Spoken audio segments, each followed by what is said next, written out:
கிருபையாய் என்னை நடத்தி செல்லும், தயவாய் என்னை காத்து கொள்ளும், அன்பாய் என்னை அணைக்கும் ஆத்மநேசரே. கிருபையாய் என்னை நடத்தி செல்லும், தயவாய் என்னை காத்து கொள்ளும், அன்பாய் என்னை அணைக்கும் ஆத்மநேசரே.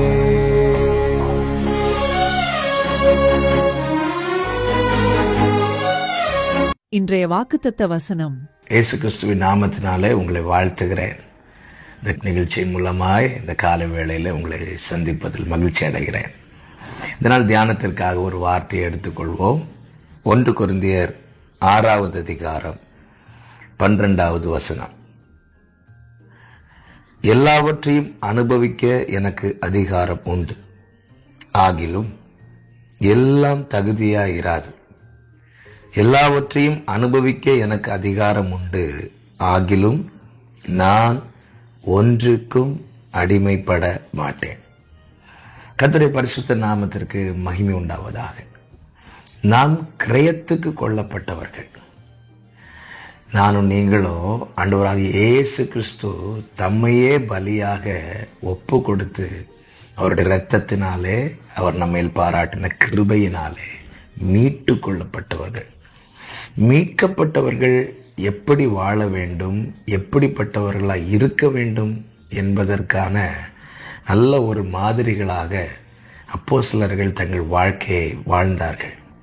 இங்கே அப்போஸ்தலனாகிய பவுல் அதை தான் சொல்லுகிறான். எல்லாரும் செய்வது போல எனக்கும் செய்ய முடியும், எல்லாரும் இருப்பது போல என்னாலும் இருக்க முடியும், எல்லாவற்றையும் அனுபவிக்க எனக்கு அதிகாரம் உண்டு, ஆகிலும் எல்லாம் எனக்கு தகுதியாயிராது.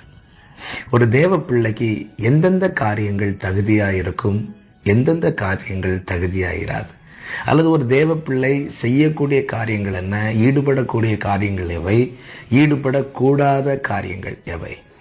இதே வசனத்தில் அப்போஸ்தலனாகிய பவுல் இந்த காரியத்தை 2 முறை சொல்லுகிறார். எல்லாவற்றையும் அனுபவிக்க எனக்கு அதிகாரம் உண்டு என்று சொல்லிவிட்டு முதலாவது சொல்லுகிறார், எல்லாம் எனக்கு தகுதியாகிறாது. மீண்டும் அதே வார்த்தையை சொல்லுகிறார், எல்லாவற்றையும் அனுபவிக்க எனக்கு அதிகாரம் உண்டு சொல்லிவிட்டு அடுத்து சொல்லுகிறார், ஆகிலும் நான் ஒன்றிற்கும் அடிமைப்பட மாட்டேன். அப்படி என்றால் ஒரு தேவ பிள்ளைக்கு எது தகுதியாகிறாது தெரியுமா? எந்த ஒரு காரியம் நம்மை அடிமைப்படுத்துகிறதோ அந்த காரியம் தேவ பிள்ளைக்கு தகுதியாகிறாது. இந்த ஒரு விஷயம், அது சிறிய விஷயமாக இருக்கட்டும், பெரிய காரியங்களாக இருக்கட்டும், அந்த காரியம் நம்மை அடிமைப்படுத்துகிறதானால் அந்த காரியத்தில் நாம் ஈடுபடாதபடிக்கு நாம் நம்மை காத்துக்கொள்ள வேண்டும். தேவன் நமக்கு பாராட்டுகிற கிருபைகள் அதற்கு தான். ஆமேன். முற்காலத்திலே அதற்கு மேலே நீங்கள் படிக்கும்போது தெரியும், 9 முதல் வாசித்தீர்களே ஆனால் தெரியும், அநியாயக்காரர் தேவனுடைய ராஜ்யத்தை சுதந்திரிப்பதில்லை என்று அறியீர்களா? வஞ்சிக்கப்படாதீர்கள். வேசி மார்க்கத்தாரும், விக்கிரக ஆராதனைக்காரரும், விபச்சாரக்காரரும், சுய புணர்ச்சிக்காரரும், ஆண் புணர்ச்சிக்காரரும், திருடரும், பொருளாசைக்காரரும், வெறியரும், உதாசீனரும், கொள்ளைக்காரரும் தேவனுடைய ராஜ்யத்தை சுதந்திரிப்பது இல்லை. உங்களில் சிலர் இப்படிப்பட்டவர்களாயிருந்தீர்கள். ஆயினும் கர்த்தராகிய இயேசுவின் நாமத்தினாலும் நமது தேவனுடைய ஆவியினாலும் கழுவப்பட்டீர்கள், பரிசுத்தமாக்கப்பட்டீர்கள், நீதிமான்களாக்கப்பட்டீர்கள். முற்காலத்தில் நம்முடைய வாழ்க்கை என்பது தேவ ராஜ்யத்தை சுதந்திரிப்பதற்கு ஏதுவா இல்லை. அப்படி இருக்கும்போது தான் தேவன் நம்மேல் பாராட்டின கிருபை தம்முடைய ஒரே பேரான குமாரனை இந்த பூமியில் நமக்காய் தந்தருளி அவரை நமக்கு ஈடாக பலியாக கொடுத்து நம்மை மீட்டிருக்கிறார். நானும் நீங்களும் கிரயத்துக்கு கொள்ளப்பட்டவர்கள். எனவே நாம் ஒரு விஷயத்தில் ஜாக்கிரதையாக இருக்க வேண்டும். எந்த காரியத்தில் தெரியுமா? ஒரு காலத்தில் நான் பாவத்துக்கு அடிமையாக இருந்தேன், இரத்தத்தால் மீட்கப்பட்டிருக்கிறேன். இனி ஒன்றும் என்னை அடிமைப்படுத்த நான் இடம் கொடுக்க மாட்டேன் என்கிற விஷயத்தில் உறுதியாய் தீர்மானமாக இருக்க வேண்டும். எனவே தான் ஒரு தேவ பிள்ளைக்கு மற்றவர்கள் செய்கிற எல்லா காரியங்களிலும் ஈடுபட முடியாது, எல்லாம் தகுதியாக இராது. கர்த்தர் உங்களை இந்த வார்த்தையின் மூலமாய் ஆசீர்வதிப்பாராக. ஜெபிக்கலாமா?